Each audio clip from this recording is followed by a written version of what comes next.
Yo, welcome to the channel. Now I know I don't usually do unboxings, but I just got this figure in. He is the Thunder Toys Carter SLADE, and I'm not going to unbox it on camera. I just want to show off the simple packaging. So let me get the figure out here, and then we'll show off what he comes with. And here we have the figure out. So this is based on the movie version of Carter SLADE, the Ghost Rider. And I think the likeness is there to Sam Elliott. Overall, this figure, little spoiler alert, this figure is great. You can see the all cloth goods. I love the trench coat. It really does look nice. But we'll take a look at the sculpt first. So like I said, I can see the likeness of Sam Elliott there. I can imagine his, gruffy voice coming out of that head. Now, unfortunately, it does not come with a hat to put on this head, but we can take a look at the Ghost Rider head in a minute. The rest of the body is just the simple, cowboy outfit. He has the trench coat over. He has this vest he can peel back. He has suspenders, and I think mine either came broken or loose, but I don't really care because the vest covers it up. He has a handkerchief on and just an undershirt. The trench coat actually is nicely textured. You can see there's like weathering on the bottom where it'd be dragging on the ground. It is actually wired too, which actually kind of surprised me. So this part isn't wired, but the bottom is, so you can get it flailed out. The wind is hitting it. So yeah, in terms of accessories, no, I meant to say articulation. Sorry, this is a fixed head and neck, so he can look down pretty far. Actually, that's really far, and looks a bit like text neck though, but he can look far, look down far. He can look up, he can look side to side, and obviously he has tilt. The arms aren't really limited by the jacket. As you can see, they move up pretty far, and there's also this kind of extra material here that I'm guessing allows for more movement. So the arms don't move out, they move forward. It is a little tight, but that's because he's brand new. They move back. It's really tight. Hold on, I don't want to break it. He does have bicep swivel. He has double joints that bend in pretty far. You can see that's past 90. And he has the usual 1/12 wrist peg, though this jacket sleeve does kind of cover it a bit, which, I mean, I don't... That's my one gripe. The jacket sleeves are too long, but you can kind of pull them up. Now, the torso, he does have a bit of a crunch, but it's really, really limited. It just looks like he's leaning over. Oh, I popped the figure out. Okay, well, I popped the joint out, but you can see he moves backward. There we go, popped it back in. That scared me for I thought I broke it. So he does move out, but just be careful about popping that joint in and out. So the legs, they are baggy enough, I'm guessing, so you can move forward, because this figure is meant to come with the Hell Horse, aka the horse that he rides. I didn't get that version because I couldn't justify spending $130 on a horse statue, but I do have a horse coming in online. It is just a regular 1/12 scale horse. Anyway, the leg does move up. It is really tight. It moves back a bit. He moves out really far, actually. Jeez, high kicks or getting on horses. He has a really tight thigh swivel that I don't want to break, so... No, does he have a thigh swivel?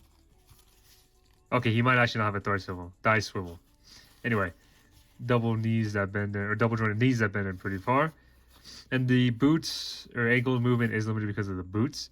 It is a fixed boot, so they do swivel. So they only swivel. There's no pivot, or they don't really move up and down, which, I mean, kind of sucks, but, I mean, you get that with any figure that has high boots. So he does pose well, but not many people are going to pose him, on his human side. So we'll take a look at those accessories before moving on to the cool stuff. So he does come with these two gripping hands. I'm assuming this is for grabbing the reins of the horse. And he has one left open karate chop hand, I guess. I don't know what this is supposed to be. And pre-installed on the figure, he has a right trigger hand and then a left gripping hand for holding the shotgun. Speaking of the shotgun, hold on. It is just a simple repeating shotgun. I'm pretty sure this is the model 1887, I believe. Correct me if I'm wrong. Just painted all black, but it is kind of this charred version looking black. And my barrel's droopy. Didn't realize that. But the coolest accessory he obviously comes with is the Ghost Rider head. This just looks awesome. You can see the flames coming out the back. It's like the wind is pushing it. The hat is pre-installed on there. This is just, obviously this is the coolest part of the entire figure. And interestingly enough, this is a separate head and neck, which I really didn't expect, but I mean, anything for more articulation. Now, I'm pretty sure the head doesn't light up. It would have included instructions, but I mean, if it does, well, it does. And alongside that, because he does come with two Ghost Rider hands, he has a right trigger finger and a left kind of gripping shotgun, just gripping general things. So yeah, these hands are nicely sculpted. You can see the flames coming off the back, the skull fingers. It just looks great. So let's install this stuff onto Carter SLADE. I recommend taking the bandana off with the head because with the flame head, you're gonna have to stretch the bandana over it. So I recommend just holding that. Also, it just looks cooler. Actually, let me try it real quick. I haven't tried it yet. Okay, so the Ghost Rider head is really tight, and here he is with the bandana. I don't really like that look. I'll be honest, it kind of looks like his looks like he has no neck. And you obviously want to show off that fire neck. So I'm gonna take the bandana off, put the head on. You can see that looks great, but obviously you're gonna need the hands as well. Hands are really tight. I mean, I guess you want them to be. Oops. Guys, here's what I don't know if you saw that, but here's what I mean about the sleeves being too long. You really have to like pull back the jacket a lot to even like try to install the hands on. There's that hand. Let's cover that up. Let's get this over here. So there's that. Kind of pull the sleeves down a bit. Let's pose them with a shotgun. Why not? Might as well get the full Carter SLADE look. So the shotgun does fit. On the normal hand, it does fit better. On this hand, it's a little more limited. I don't know if any of this is picking up on camera, but there's the hand.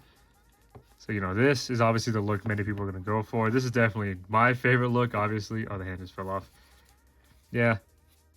There are minor gripes with this figure, like the really long sleeves and the tight neck, but I mean, that's what happens when you order third party. But yeah, this looks fucking badass. I'm sorry for the cursing, but that just looks sick. You know, let's even put the trench coat out. You know, make him look like he's got aura. Carter SLADE, the inventor of aura. So there's that. We can move on to size comparisons now. Let me get these accessories out. Ooh, almost fell over. Like I said, those boots are pretty hard to work with. There's that. All right, he kept falling over, so I set him up again. But here he is compared to a Mezco Punisher. Here he is compared to a Mafex Spider-Man. So immediately here you can see that Carter SLADE is on the taller side. I don't know if it's because of the head and the flames or because he just is a taller figure. Here he is compared to a custom Ghost Rider that I have. This one has trouble balancing because of the weird boots, so I'm going to have to kind of hold him. Or just have him lean against the backdrop. So as you can see here, Ghost Rider is a bit taller on this side. But I don't really mind it. I do think that it would look... This obviously is a nice display together, having them together. I have his bike coming in, and I have his horse coming in. So right now, they're just the Ghost Walkers. They're going to take a bus everywhere they go. And just for fun, here he is compared to a Marvel Legends Green Goblin. So you can see that Carter SLADE is a bit on the taller side, just compared to like regular figures. Obviously with custom, there's no like set height, so obviously he's going to be a bit shorter, but these still look great together. The final figure I do want to compare him to is just an SH of Spider-Man, so you can see how much taller Carter SLADE is.